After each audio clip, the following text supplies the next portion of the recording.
Leave it to tourists to find a way to injure themselves only a couple of days into a trip. Hi, my name's Jarrett Sod, and here's a story of the time my family and I went to Florida. We were in Destin, Florida for a week over our summer vacation. The trip had been coordinated months ago by my mother. She had rented a house not too far from the beach for the whole week. Here's my mom, my stepdad, and myself, and then here's my little brother, that guy there. We flew in that Monday and were picked up by my stepdad's brother, Chuck, who lived only a little ways away in Georgia. We went to dinner that night at a dedicated crab restaurant alongside the ocean. My little brother, Jeremy, has always had a mild addiction to the world of shellfish, particularly crab. The next morning, my Uncle Ted arrived with his daughter and her fiancé. I should mention that my stepdad's name is also Ted. To mitigate confusion, my stepdad will be called Ted, and my uncle will be called Uncle Ted. It was a quarter after noon, and we were at the beach. My little brother, Ted, and myself were trying our hand at body surfing. None of us were especially good, and most of our attempts resulted in a face full of sand. It was Ted who caught the first big wave of the day. We had worked our way down the beach and were well away from where everyone else was. We also had neglected to pay attention to the several warnings against swimming, including the red flags all over the beach and in the water, as is tradition for ignorant tourists. Had we been aware, we would have known that red flags are the signal for high surf. The next wave that Ted caught was easily the biggest of the day. He shot forward like a rocket, and initially I thought he had finally found a rideable wave.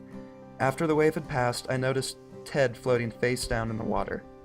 It was commonplace for him to play the occasional practical joke on my brother and I. I half expected that as soon as I waded over to him, he would surprise tackle me into the water. It wasn't until I noticed a small pool of blood forming around his head that I thought there might actually be a problem. So I immediately ran over and pulled his head out of the water, and it was pretty evident that he couldn't breathe on his own or keep his own head out of the water, so I had to drag him the ways to shore. It was 50-ish yards.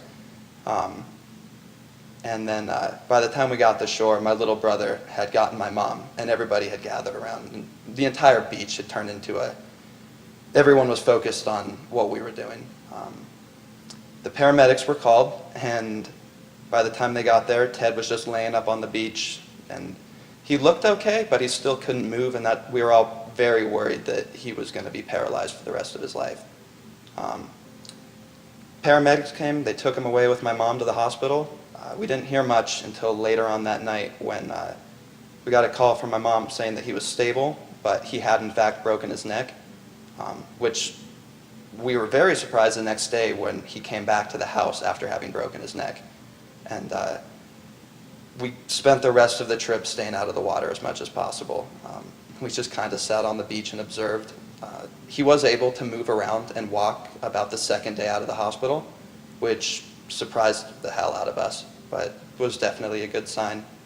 By the time we got home, he was doing a lot better, but he had to go through several major surgeries before he was good to go and could participate in water sports or skiing or anything again.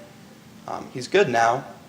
He has some numbness in his hands, but he's healthier than ever now. Ever since that day, we've kind of taken it upon ourselves to not be the clumsy, uninformed tourists that we were on that beach, and we definitely keep a lookout for warnings that tell you not to go in the water and get your neck broken.